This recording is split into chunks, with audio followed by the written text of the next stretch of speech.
We start with a massive fight announced for later this year. Errol Spence will face off against Danny Garcia on November 21st in a PBC on Fox pay-per-view. Spence has not returned to the ring since his one-car accident last October, while the last time we saw Garcia, he defeated Ivan Redkach in January. So, Sergio, is this fight a must-win for Danny Garcia?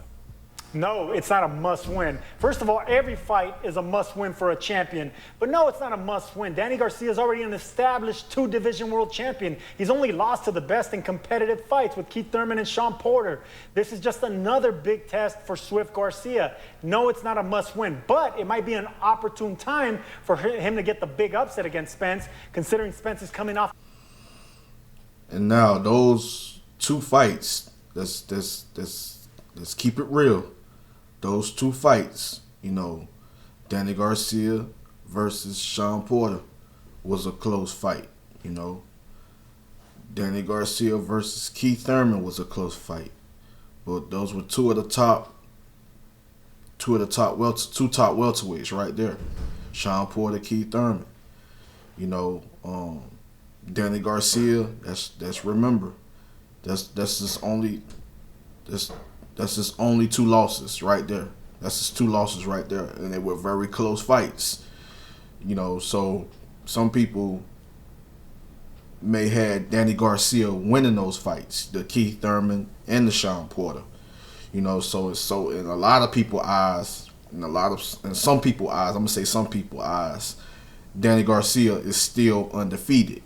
Because those were close fights. Danny Garcia wasn't dominated in the Keith Thurman fight. Danny Garcia wasn't dominated in the Sean Porter fight. Those were close fights. Just my opinion. Those were close fights. You know what I'm saying? So some people still see Danny Garcia undefeated. So some people say, what have he done at 147? I mean, his two biggest tests, his two biggest step-up fights, or two big tests in the welterweight division. He failed both tests, which was Keith Thurman, Sean Porter. But honestly, those were close fights, So the thing is, you got to remember, Danny Garcia had been in wars. He had fought a lot of great fighters, and he is a two division world champion. Let's keep that in mind. All right. This car accident, and we don't know how he's going to respond. It's an excellent fight. I love the fact that Spence took this big challenge, testing his body. I mean, he's not going to take a tune-up fight. He wants to go straight into a big fight. Big props on the heart of Spence, and yes, absolutely, Danny Garcia. I think it's going to be an even fight. I do think, though, it's a must-win for Garcia because it might be his last real chance to establish himself as the top guy at 147 pounds. Now, even if he loses... Now, much respect to Errol Spence Jr. for not taking a tune-up. You know what I'm saying? Like, Errol Spence Jr. is a warrior. You know what I'm saying? He's a true champion. You gotta respect Errol Spence Jr. He's a warrior, he's a true champion, not taking a tune-up. Danny Garcia is a dangerous fighter. I mean, it's a dangerous fight for Errol Spence Jr. It's a tough fight for him. So, his first... since the accident and everything like that, his first fight back, this is gonna tell us everything. It's gonna tell us everything. It's Spence. He's back. He's back. He's 100%. Himself, mentally, physically. He's still, still ready, still prepared, and still has what it takes. And still the top dog in the welterweight division. Getting a win over Danny Garcia, that's gonna make a big statement. That's gonna make make a big statement, man. That's like real talk. Like, if he can get a victory, I don't see him stopping Danny Garcia. But if it happens, if he actually be the first man to stop Danny Garcia, that's going to make a huge statement in the welterweight division, and a lot of other fighters, it's going to get a lot of other fighters' attention, you know what I'm saying, honestly. But much respect to Errol Spence Jr., not taking no tune-up and going straight at Danny Garcia. And it's going to be a good fight, and I can't wait to see it. It's going to be a great fight, man, honestly. I think it's going to be a good fight. But at the end of the day, we're going to see where Spence is at, mentally and physically. I know he's he's got back in shape and he's training and he's doing his thing. So he's trying to get back, and so he can be. And now I just hope that he be ready, he be prepared mentally and physically going up against a very tough, skilled fighter like Danny Garcia. Loses, there are makeable, marketable fights for him in 2021. He could have a rematch with Sean Porter. He could have a rematch with Keith Thurman. Both fights, as you mentioned, he lost by the narrowest of margins. Those fights are certainly compelling, but, he lost those fights and they weren't exactly controversial. They were close, but they weren't controversial. So he has 2 losses in his toughest test to date. If he goes in against Spence and he loses once again, that'll be the 3rd time for him to lose that caliber of fight. So I look at this as not being the end of Danny Garcia's career, but he is now in his early 30s. If he is going to establish himself as the number 1 guy at 147, this is the opportunity. Errol Spence is coming off a horrific car accident. He has been more inactive than Danny Garcia. This is a prime chance for Garcia to walk out with a win against arguably the top man at 147. And if he doesn't, it might take him a while, if at all, to get back to the top. He's in his early 30s, but that's fine. He hasn't had a real beating on his body. He hasn't had that wear and tear. He hasn't gone through wars. The 2 losses are to 2 champions, and they were close decisions. So I think he still has a lot of fight left. And the thing about Danny Garcia is that he's not only doesn't take a physical beating, but he's not a real active fighter. He's a one-punch fighter, a combination puncher. So it's not like he's engaging in a lot of wars with these fighters. I think it's the right matchup, and like I said, it's the right time. We don't know how Spence is going to react. It's just the right time for Garcia, and we're going to see about Errol Spence.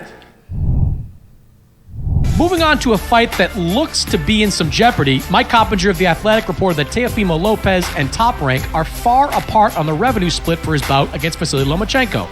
That fight, originally slated for October, is now on the verge of collapsing. Lopez reportedly turned down an offer in excess of $1.2 million from Top Rank to take on one of the best pound-for-pound fighters in the world. Sergio, does Lopez deserve more money for the Lomachenko fight?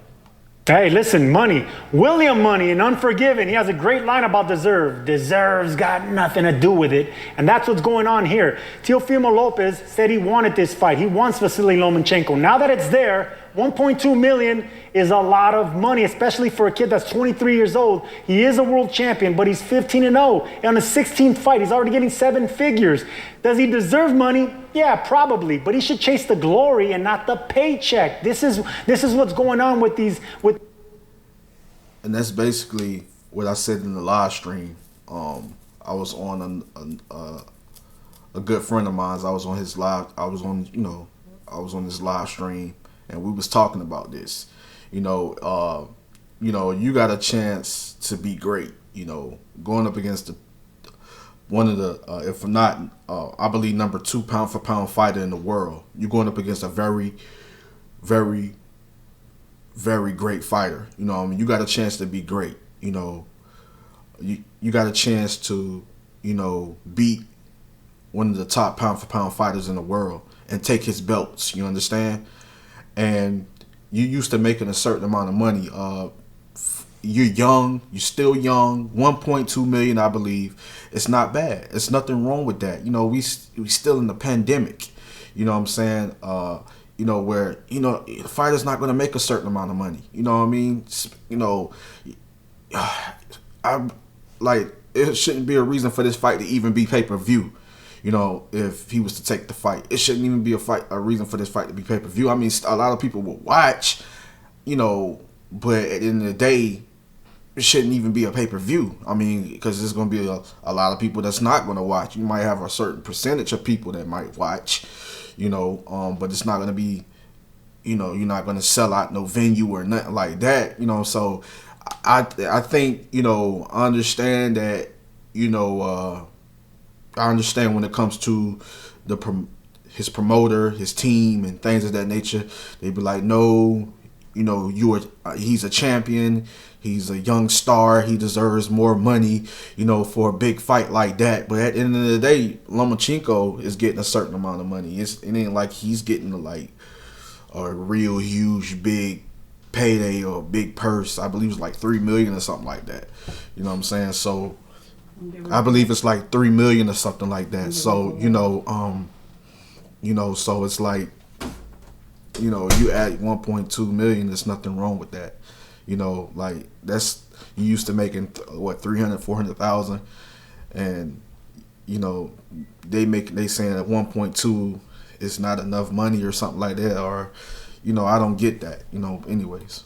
These young champions now, they think they deserve more, but there's no one on the stand. So you got to understand the promotional and the business side of it. But I say chase the glory, man, not the money. Well, look, I understand where Teofimo is coming from, because in his last fight against Richard Comey, he only made about $500,000. He took a little bit less money in that one. And for the biggest fight of his career, I don't think he's looking to shortchange himself at all. One possible solution to all this is to put the fight and make sure the fight is on ESPN pay-per-view and give Lopez a higher percentage of the potential upside. That'll give him at least the chance to go out there and really sell the fight and make himself some more money that way. I know that Top Rank is still trying to decide where to put this fight on, ESPN Linear, ESPN Plus, or on pay-per-view.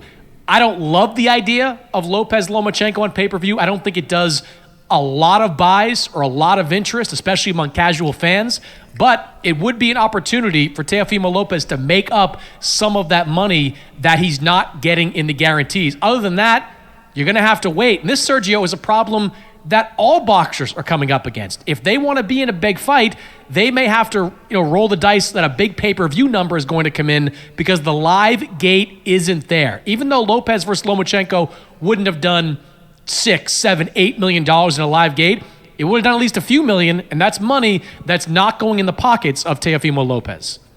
No, I disagree right here. I don't think it should go to pay-per-view. Look at what Wilder Fury did. It didn't do the numbers they were expecting. So I just think with this fight, with Lomachenko and Teofimo Lopez, he'll do less numbers. I mean, they're smaller fighters.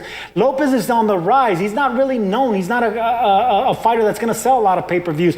Lopez should do what Lomachenko did, chase greatness. Lomachenko tried to become a world champion in his second pro fight with Orlando Salido. Came up short, but look at him now, arguably the best fighter on the planet. So if Lopez wants to chase greatness, that's what he should do. Take up this fight. Even if he comes up short against the #1 fighter on the planet, you still got a lot of career left. Chase the greatness, man. Yeah, but Lomachenko was chasing greatness, and we don't know if he was making quarters on the dollar for that Salido fight. He might have been making very good money for that Salido fight. He's making significantly more than Lopez for this fight. You mentioned the Wilder versus Fury fight, and yeah, that did underperform at least the lofty expectations that Bob Arum and some people out there had for that fight. But both Wilder and Fury had massive guarantees in the neighborhood of $30 million. If this reporting is true, Teofimo only has a guarantee of $1.2 million.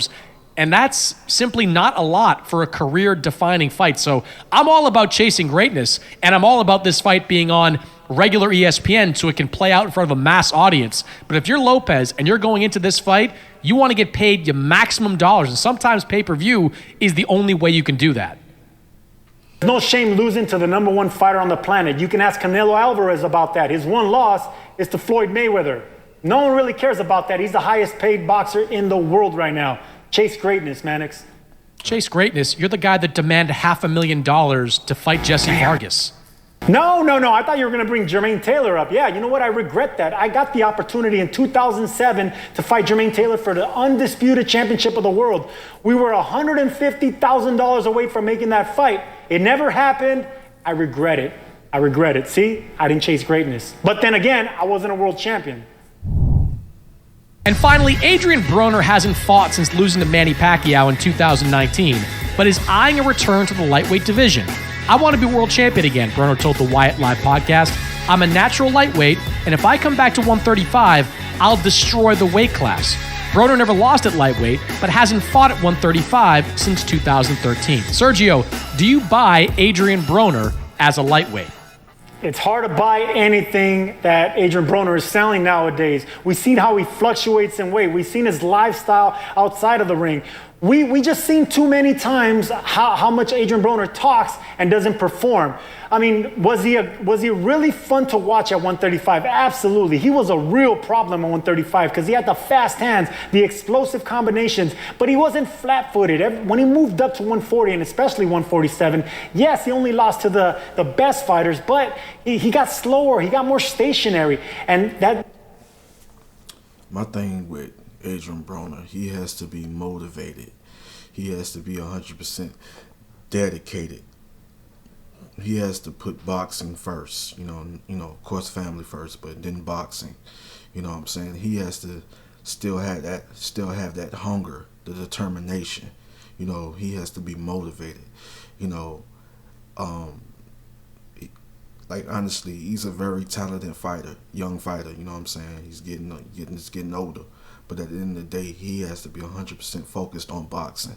If he can be 100% focused on boxing, you know, and focus on his craft, you know, and really take boxing serious, you know, he can, I believe a disciplined Adrian Broner can go back down to 135. It's a lot of tough fights, you know, Devin Haney, you know, Ryan Garcia, you know, even if Tank move up to 135, you know, Gervonta Tank Davis, you know what I'm saying, you know, I believe Tank, 135, you know, those are tough fights, you know what I'm saying, Teofimo Lopez, you know, it's a lot of tough fights, you know, even, you know, people may, you know, disagree with me on when I say this, but even Robert Easter Jr. is a tough fight.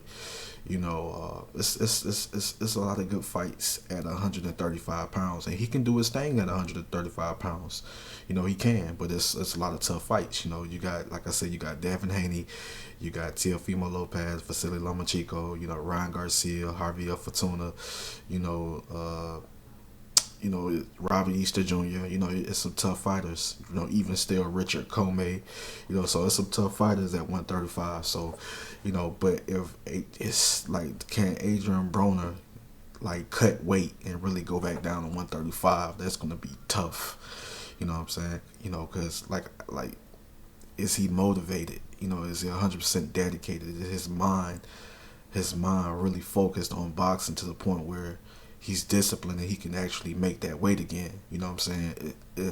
I don't know. At this point, I think it's hard, but I'm not Adrian Broner. You know, he gotta, you know, had that mental state of mind. You know what I'm saying? Like where, you know what? It's time for me to do my thing. It's time for Adrian Broner, the real Adrian Broner, to come back and dominate.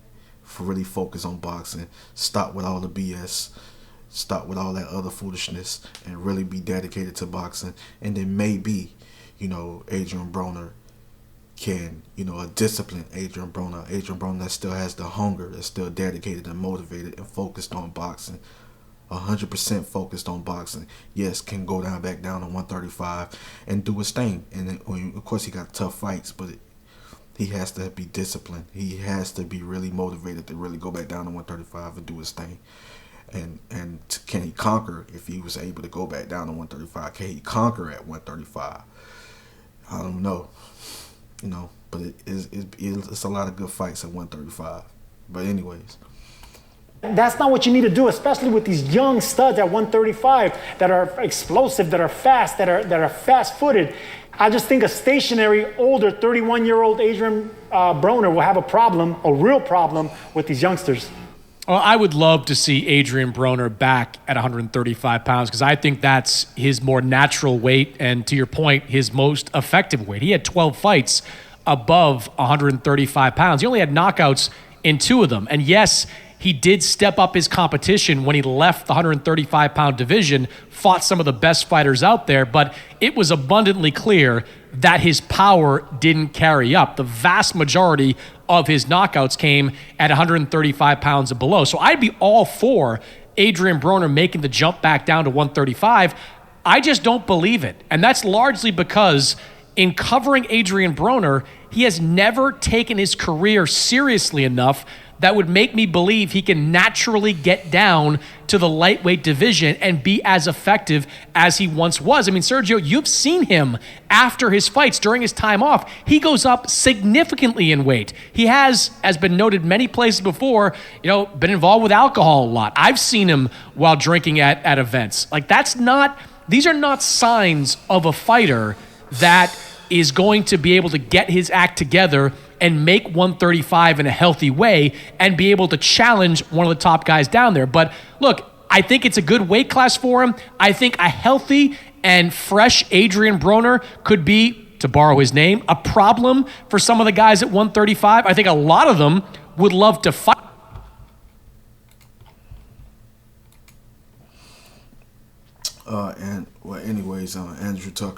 Andrew Tucker World, you guys make sure you hit the bell icon, so you'll be notified when another video drops, when another video comes out, because YouTube has really been, really messing with my channel. Honestly, YouTube has been messing with my channel, and a lot of people haven't been receiving notifications and things of that nature. So, that's really been hindering my views, and people coming at me. A lot of my subscribers, some of my subscribers, they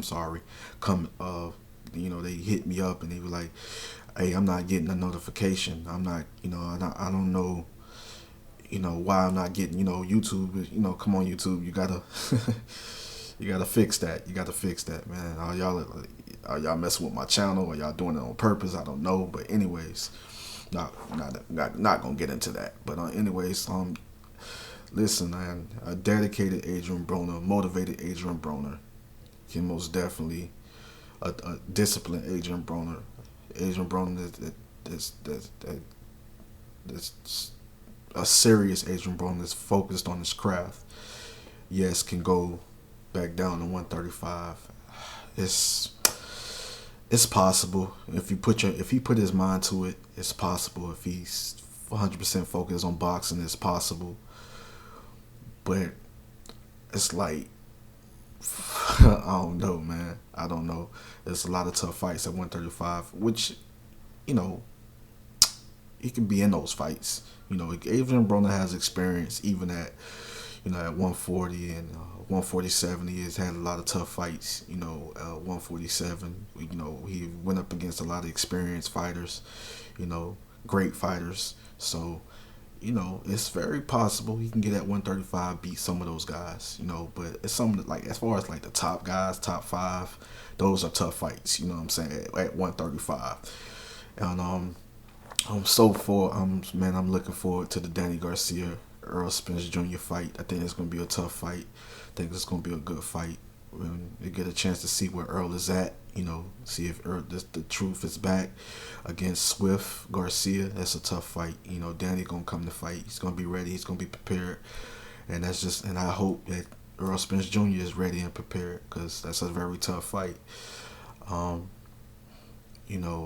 far as Teofimo Lopez, man, I understand, his promoter, his team, they own their, they have a lot to do with it, as far as him wanting more money and believing that he can get more money from the Loma Chico fight, but at the end of the day, if Loma is getting like $3 million or something like that, and you get 1.2 during a pandemic, that's not bad, because you're not gonna everything that's going on right now, you're not gonna get a certain amount of money. If you're looking to receive like $3 million or $4 million, you're not gonna, you got a chance to be great. You got a chance to be great.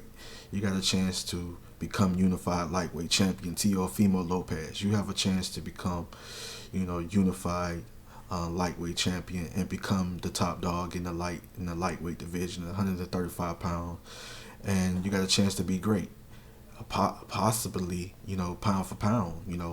I don't know, if you beat the man, the number 2 pound for pound fighter in the world, you got a chance to be great. So just go be great, man. Go be great. At the end of the day, is this fight still going to take place? I don't know, but it's a shame if Teofimo Lopez and his team passes on this fight because of money. You know, I believe 1.2 million is a good payday. You know, his highest purse, and you're a young fighter. You get past Loma, man, you're gonna be looking at even bigger paydays against a lot of other top fighters if we can get those fights, you know, honestly. But anyways, Andrew Tucker World, you guys make sure you like, comment, and subscribe, and I'm out. On to the next one.